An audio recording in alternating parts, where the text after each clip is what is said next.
ये स्टोरी है चिड़िया और किसान की। एक गांव में एक किसान रहता था। उसका गांव के बाहर एक छोटा सा खेत था। एक बार फसल बोने के कुछ दिन बाद उसके खेत में चिड़िया ने घोंसला बना लिया। कुछ समय बीता तो चिड़िया ने वहाँ 2 अंडे दे दिए। उन अंडों में से छोटे छोटे बच्चे निकल आए। वे बड़े मजे से उस खेत में अपना जीवन गुजारने लगे। कुछ महीने बाद फसल की कटाई का समय आ गया। गांव के सभी किसान अपने खेत की फसल कटाई में लग गए। अब चिड़िया और उसके बच्चों का वह खेत छोड़कर नए स्थान पर जाने का समय आ गया था। एक दिन खेत में चिड़िया के बच्चों ने किसान को यह कहते सुना कि कल फसल की कटाई के लिए अपने पड़ोसी से पूछूंगा और उसे खेत में भेजूंगा। यह सुनकर चिड़िया के बच्चे परेशान हो गए। उस समय चिड़िया कहीं गई थी। जब वापस लौटी तो बच्चों ने उससे किसान की बात बताते हुए कहा, माँ, आज हमारा यहाँ अंतिम दिन है।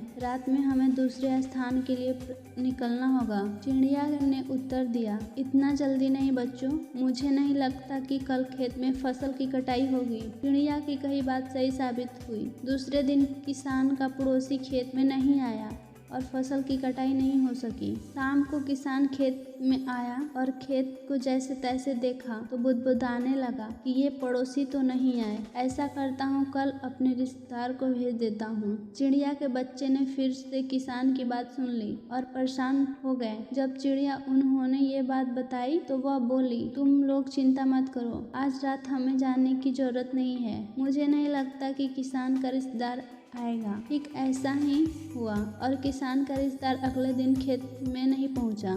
चिड़िया के बच्चे हैरान थे कि उसकी माँ की हर बात सही साबित हो रही है। अगली शाम जब किसान खेत आया तो खेत की वही स्थिति देखकर बुदबुदाने लगा, ये लोग तो कहने के बाद भी कटाई के लिए आते नहीं हैं। कल मैं खुद फसल कटाई शुरू करूंगा। चिड़िया के बच्चे ने किसान की ये बात सुन ली। अपनी माँ को जब उसने बताया तो वह बोली, बच्चों, अब समय आ गया है। ये खेत छोड़कर हम आज रात ही ये खेत छोड़कर दूसरी जगह निकल जाएंगे। दोनों बच्चे हैरान थे कि इस बार ऐसा क्या है जो माँ खेत छोड़ने के तैयार हो गए। उसने पूछा तो चिड़िया बोली, बच्चों, पिछली बार किसान की कटाई के लिए दूसरे पर निर्भर था। दूसरों को कहकर उसने अपने काम को दिया था, लेकिन इस बार ऐसा नहीं है।